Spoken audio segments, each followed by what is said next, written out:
Vinayak లోహాని 1978 April 12న మధ్యప్రదేశ్లోని భోపాల్లో జన్మించాడు. అతని విద్యాభ్యాసం మొత్తం ఈ నగరంలోనే జరిగింది. వినాయకుకి ఆవేదన అంటే ఏమిటో సరైన అర్థం తెలిసింది ఇక్కడే.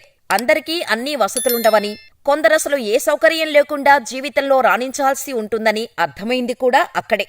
కత్తి లేకుండానే యుద్ధం చేయాల్సిన పిల్లల సంఖ్య ఈ సమాజంలో చాలానే ఉందని ఆలోచన వచ్చింది అక్కడే.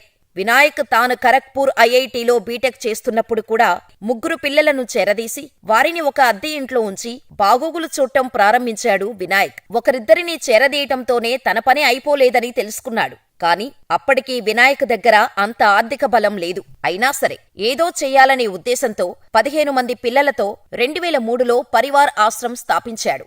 నిర్వహణ కోసం తనకు తెలిసిన మేనేజ్మెంట్ సబ్జెక్టు మీద లెక్చర్స్ ఇచ్చేవాడు. ప్రేమ, పెళ్లి, ఉద్యోగం, ఆరోగ్యం ఏ సమస్యలైనా కేవలం మీ ఫోటో మరియు చేయి చూసి ఉచితంగా జ్యోతిష్యం చెప్పబడును. ఈ కింది నంబర్ను సంప్రదించండి.